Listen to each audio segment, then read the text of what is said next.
안녕하세요, 빅먼입니다. 이번 영상은요, 1월 2일, 오늘 뭐 사지? 아침 뉴스 브리핑 영상입니다. 다들 새해 복 많이 받으시고요. 2023년도, 22년 동안 많이 힘드셨던 부분들 다 좀 보상받을 수 있게, 좋은 수익 내실 수 있도록 더 많이 준비하고 노력하도록 하겠습니다. 항상, 관심 많이 가져주시고, 영상 시청해 주신 분들, 감사의 말씀 드리면서, 또 올해 한 해 첫 거래일인데, 좀 시작해서, 끝까지 좋은 수익 잘 내실 수 있도록 하시기 바랍니다. 저도, 열심히 좀 도우도록 할게요. 일단, 미국 증시를 좀 보시면요, 일단 마지막 거래일 날은, 하락 마감을 했지만, 그래도 양봉으로 좀 플러스 마감을 했고요. 일단, 장 초반에 밀렸었던 시장이 좀 끌어올리면서, 장 막판에 끌어올리면서 좀 마감을 했습니다. 그 전날은, 우리나라는 이제 휴장이었는데, 역시나, 휴장은 아니었죠. 휴장은 아니었고, 이날, 다음날 금요일 날이, 우리나라 좀 휴장이었고, 목요일 날 미국 증시는 상승 마감했습니다. 테슬라가 좀 많이 하락을 했던 부분에 대해서 반발 매수가 좀 들어왔어요. 그래서, 일단 상승 마감했고, 마지막 거래일 날, 금요일 날은 개발학 출발한 이후에 좀 반등으로 좀 마감을 했습니다. 일단 뭐 다우존스나, S&P 500 지수도 마찬가지예요. 하락 출발했다가 이제 장 막판에 끌어올리면서 좀 마감을 해주는 모습이라서 우리나라 시장도 어느 정도 하락에 대한 부분은 좀 만회하면서 시작할 가능성이 좀 있습니다. 금요일날 우리나라 증시도 좀 많이 밀렸거든요. 목요일날이죠. 하락 마감했었는데 이제 700선 자리가 또 강한 저항 자리가 좀 될 겁니다. 이제 라인을 좀 지우고요. 새롭게 라인을 좀 잡아본다라고 했었을 때는 이제 700 자리가 중요한 지지 라인이 될 것이고요. 이제 650포인트 요 구간이 이제 확인하러 가야 될 라인인데 아마 이번 주에는 뭐 크게 하락할 이유는 좀 없어 보이는데 그래도 외국인들의 수급 상황은 계속 좀 체크를 해봐야 될 것 같아요. 만약에 우리나라가 갭상승한 이후에 다시 한번 요 저점 자리를 좀 깨면은 빠르게 구정 전에도 650 자리를 확인하러 갈 수도 있습니다. 그렇기 때문에 일단 월요일 날 첫 거래일이 되게 중요한데요. 요 저점, 목요일날 만든 이 저점을 깨지 않는 게 지금 현재로서는 가장 중요하지 않을까, 그렇게 생각을 합니다. 일단 시장적인 부분은 또 장 개장해서도 계속 말씀 좀 드릴 텐데, 미국 증시가 그렇게 뭐 하락 마감을 하지 않았기 때문에, 좀 걱정할 부분은 없지만, 우리나라 증시는 또 다른 모습을 또 보여주기 때문에 일단은 갭상승한 이후에 뭐 예상은 좀 갭상승이 예상이 되는데 이후에 시가가 이제 유지가 될지 양봉 마감할지 그걸 일단 좀 보셔야 될 것 같아요. 뉴스는 별다른 새로운 뉴스는 많이 없고요. 기존의 뉴스 다시 한번 좀 되짚어 보는 개념으로 좀 보셔야 될 것 같은데 일단 하나하나씩 말씀 좀 드릴게요. 2일부터 중국에서 오는 사람 모두 PCR 검사해야 된다라고 합니다. 뭐 방역적인 면에서도 일단은 중요하다라고 생각을 하고 있기 때문에 검사 다 해서 뭐 문제가 되는 사람들은 입국시키지 않는 게 맞다라고 좀 봅니다. 물론 중국인들이 많이 넘어오면은 우리나라 내수 경기도 뭐 살아날 수도 있고 여러 가지 긍정적인 효과도 있지만 워낙 또 중국이 지금 코로나 확진자가 많기 때문에 요거에 따른 또 검사는 또 철저하게 해야 한다고 생각을 해요. 우리나라 사람들도 중요하니까요. 그래서 일단 진단키트 관련주 쪽 보실 수 있는데 진 시스템과 나노인텍 요게 이제 진단키트 쪽에서는 강세를 좀 보여서 이쪽이 재상승할 가능성이 좀 있습니다. 뭐 뉴스 내용은요 이거 그 블로그 들어오셔서 링크 찍어 보시면은 바로 보실 수 있도록 제가 링크를 좀 걸어 놨으니까 이렇게 그냥 찍어서 보시는 게 좋을 것 같고 종목들만 좀 빠르게 언급을 좀 드릴게요. 일단 진 시스템 보시면은 자 목요일날 상한가를 들어갔고요.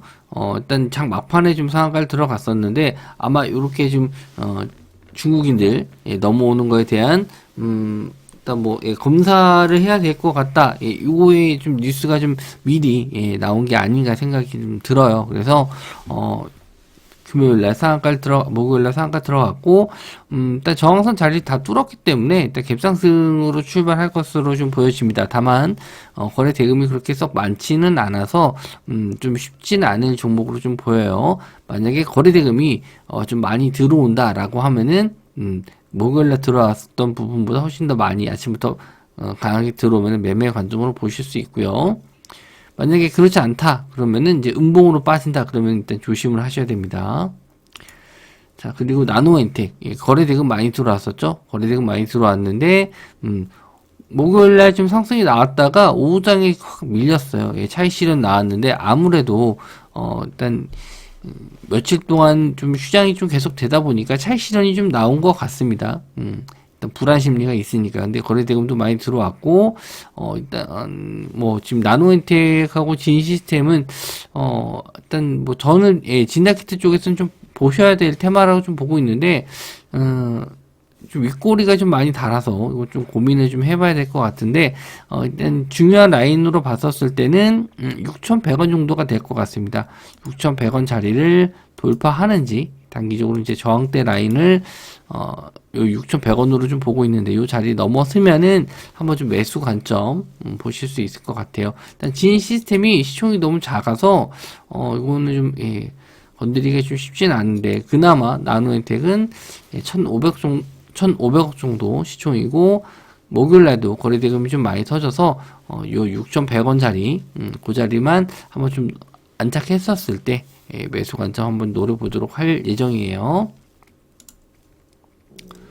자, 그리고 마오타이보다 인기가 높다. 중국 부자들 팍스로비드 사재기. 일단 화이자에서 만든 치료제인데 요게 뭐 웃돈을 주고도 못 구할 정도로 굉장히 수요층이 좀 많다라고 합니다. 돈 많은 중국인들이야 뭐 싹쓸이 가능하니까 일단 여기 이제 없어서 못 판다라고 하는데 일부 개인 병원에서는 한 상자 5일분이 뭐 152만 원에 팔리고 있다라고 합니다. 뭐 이거는 뭐 확인한 바는 없지만 어쨌든 기사 내용으로 나왔고 그만큼 팍스로비드가 많이 팔리고 있다. 그래서 팍스로비드 관련주랑 감기약 원재료도 지금 부족하다라고 하죠. 생산 중 우리나라로 이제 많이 수입을 해서 쓰고 있는데 요것도 이제 중국 내에서도 부족하기 때문에 우리나라 감기약도 일단 좀 관련주로 좀 엮여서 상승이 나올 가능성이 좀 높습니다. 그래서 같이 보셔야 될 것 같고요.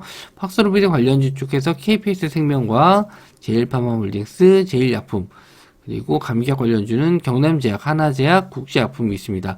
감기약 원재료 관련주는 이제 하나제약이 가장 알려져 있는 종목인데 일단 요거 하나씩 좀 보도록 할게요.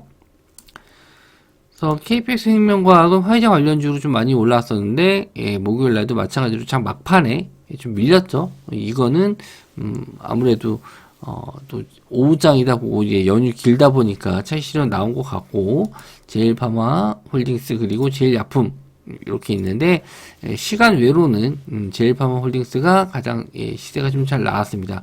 이 종목도 마찬가지로 장 막판에 좀 많이 밀렸죠. 차익 실현 나오면서 좀 밀렸는데 이런 중국인들 관련해 가지고 중국 코로나 관련주 쪽은 지금 상승이 좀 여러 번 나와서 그런지 상승 나오면 바로 윗골이 달면서 차익 실현 나오기 때문에 좀 매매하시기는 쉬운 종목은 아니에요. 쉬운 테마는 아닌데 자금이 좀 많이 들어가서 그런지 계속 꾸준히 상승은 좀 나오거든요. 그래서 장중에 대응 안 되시는 분들은 일단 관망을 하시고 장중 대응 되시는 분들만 이쪽 테마 매매하시기 바랍니다.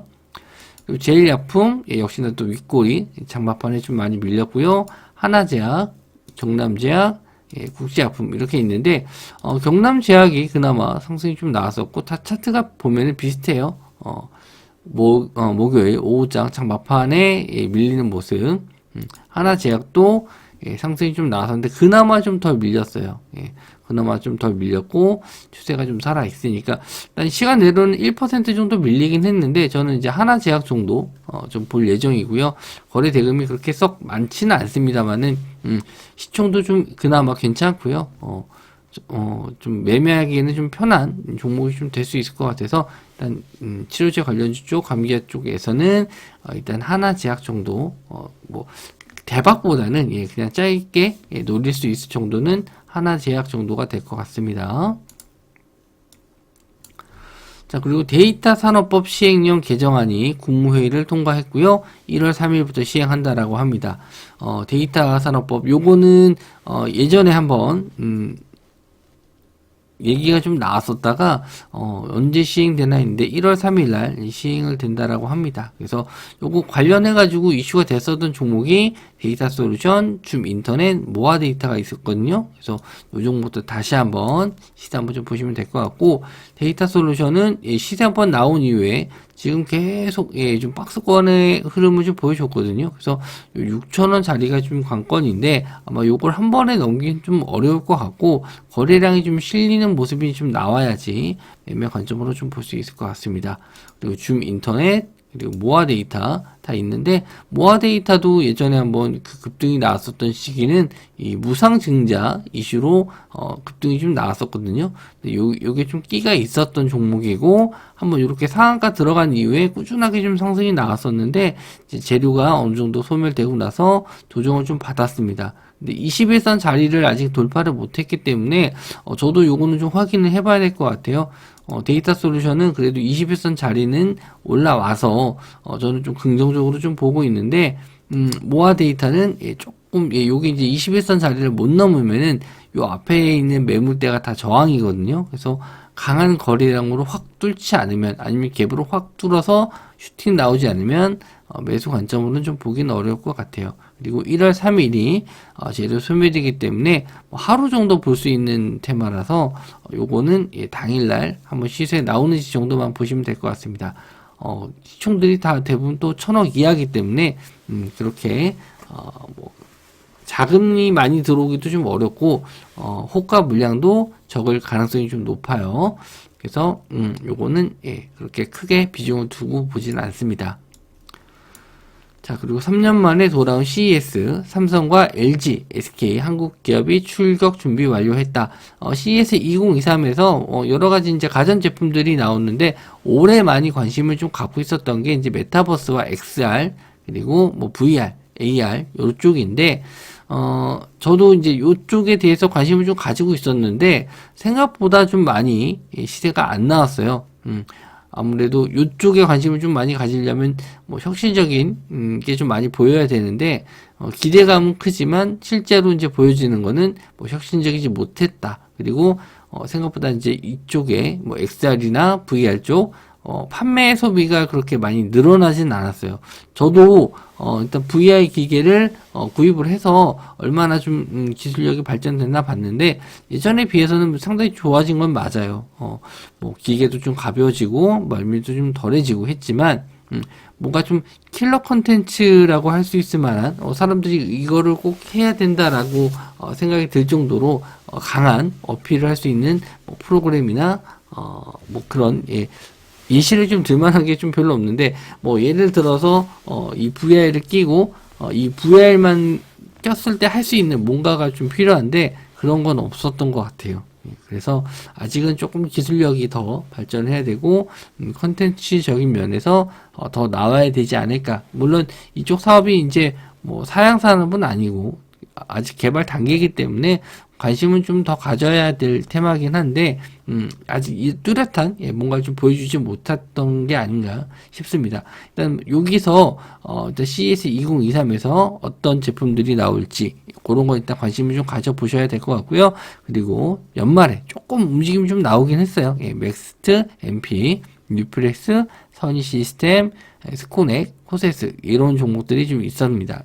메타버스랑 VR, AR 관련주예요. 그래서 맥스트도 이제 저점에서 지지선 자리에서 좀 올라와 주는 모습, MP, 뉴플렉스, 선익 시스템, 스코넥, 코세스 이런 종목들이 있는데, 최근에 좀 거래량이 좀 증가했고 추세도 좀 슬슬 살아나는 모습인데, 일단 선익 시스템이 이제 전고점 자리 한번 올라올지, 뉴플렉스도 전고점 자리 올라올지, 그리고 맥스트는 최근에 좀 저점 찍고 또 올라왔고요.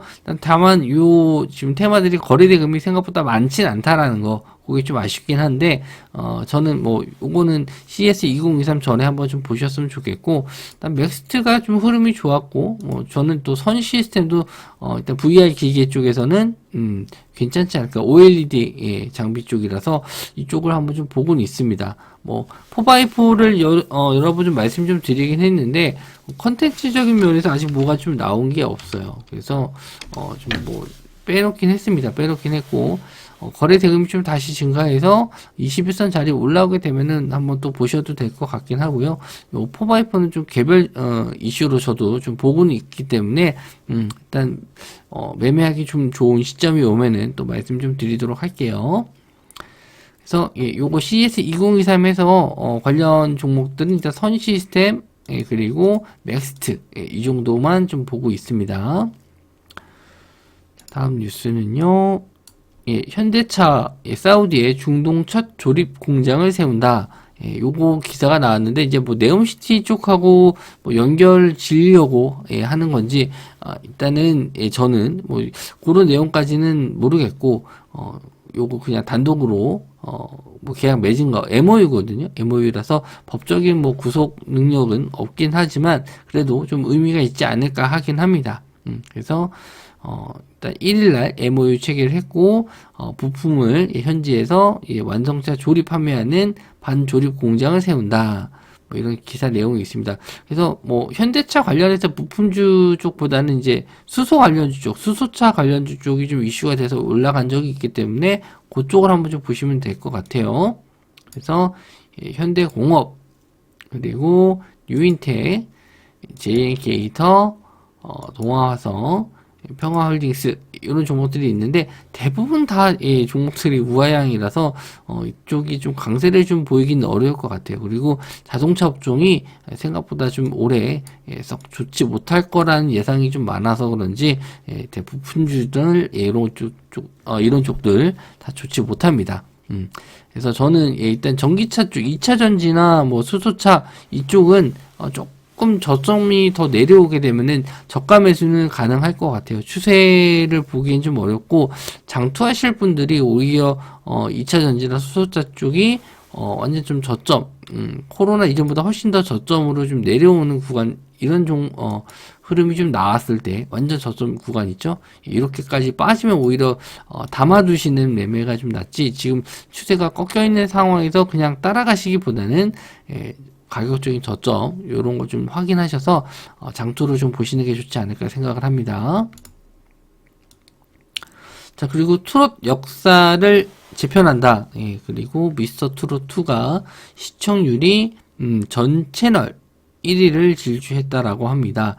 첫 회부터 뭐 인기가 좀 있었던 것 같은데 저는 잘 보는 프로그램이 아니라서 저희 장모님이 되게 좋아하시는 것 같긴 한데, 시청률 20%, 예, 그리고 지상파와 종편을 포함해서 전 채널 1위를 기록했다라고 합니다. 20%가 최근에 넘기기가 힘든가 봐요. 예, 타이 주종을 불허하는 신기록 행진으로 트롯계 역사를 재편성했다라는 기사 내용이 있습니다. 뭐 일반 OTT보다도 뭐 시청률이 좋은 것 같습니다. 예, 저도 보진 않아서 모르겠는데 일단은 관련주가 디지털 조선이고요. 일단 요거 한번 이슈가 돼서 상승이 좀 나왔었던 종목이에요. 그래서 꾸준하게 상승 우상향하고 있고 또 고점 자리에서도 일단 한번 윗골을 달고 내려왔었는데 요게 이제 좀 매집봉 느낌이 좀 나서 저도 한번 좀 진입을 했었던 종목입니다. 그래서 아직은 일부 물량 챙겨놓고 좀 보유 중이긴 한데 요 고점 자리 뚫었을 때 3,000원 뚫었을 때 한번 시세가 나올지 한번 좀 봐야 될 것 같고요. 일단 다음 고점은 3,500원 뭐 이 정도까지는 가지 않을까 그렇게 좀 보고 있는데 역시나 이제 요것도 회차가 좀 진행되면서 이슈가 좀 떨어지면은 차익실현 나올 수 있기 때문에 한 번 정도 슈팅이 좀 나왔을 때는 정리하는 게 맞지 않나 그렇게 좀 보고 있습니다. 일단 뭐 보유 종목이기 때문에 이걸 뭐 매수하셔라 이렇게 말씀드리긴 어렵고 일단은 뭐 이런 종목이 있다라고 정도 알고 계시면 될 것 같습니다. 그리고 북한이 새해 첫날부터 단거리 탄도미사일을 발사했다라고 합니다. 그래서 일단 400km 정도 갔다가 좀 떨어진 것 같은데 뭐 무인기 이후에 또 새롭게 또 도발을 좀 하고 있는데 요게 좀 시장에서는 좀 크게 안 먹힐 것 같긴 해요. 예전에 무인 비행기보다는 이슈가 좀 약할 것 같긴 한데 그래도 관련주 한번 좀 체크해 보셨으면 좋겠습니다. 관련주는 빅텍, 스페코, 그리고 퍼스텍, 한일 단조가 있습니다. 일단 빅텍은 뭐 일단 방산주 쪽에서는 대표적인 종목으로 좀 알려져 있고 이번에 퍼스텍이 드론 관련주 쪽 엮여서 좀 상승이 좀 나왔었죠. 그래서 무인기 관련해서 퍼스텍이 좀 시세가 나왔었는데 이쪽이 좀 거래 대금이 많이 터져서 상승이 좀 나올지 한번 보시면 될 것 같고요. 빅텍 아니면 이제 퍼스텍 이 정도 좀 보시면 될 것 같습니다. 나머지 종목들도 좀 있는데 시총이 좀 낮고요. 아무래도 이제 평소 대장주 역할을 못했던 종목이라서 일단 퍼스텍하고 빅텍 정도만 방산 테마에서는 볼 예정입니다. 일단 종목들에 한번 좀 싹 봤는데 뚜렷하게 새로운 종목들은 별로 없었던 것 같아요. 기존에 있었던 종목들이고 그나마 이제 디지털 조선 이것만 좀 개별 이슈로 상승한 흐름이 좀 나와서 추세가 좀 좋다 이렇게 좀 보고 있는데 일단 관련주 쪽 뭐 매매하실 분들은 일단 뭐 진단키트 쪽에서는 나노인텍 정도 볼 수 있고 뭐 제약 쪽에서는 하나제약 그리고 나머지 배제하고 뭐 메타버스나 이쪽은 이제 맥스트와 선익 이 정도 그리고 자동차 쪽은 배제 그리고 디지털 조선은 말씀드린 대로 이제 보유 종목이라서 뭐 따로 언급은 좀 안 드리도록 하겠습니다. 방산 쪽은 빅텍과 퍼스텍 정도 보고 있습니다. 그래서 지금 첫날이라서 좀 뉴스도 좀 말씀 좀 드렸고 시황에 대해서 좀 짧게 말씀 좀 드렸는데 영상이 좀 많이 길어졌네요. 올해 첫 한 해 또 좋은 수익 잘 내시기 바라고 저도 또 장중에 나온 뉴스를 정리해서 말씀드리도록 하겠습니다. 영상 시청해 주셔서 감사하고요. 저는 다음 영상에서 뵙도록 하겠습니다.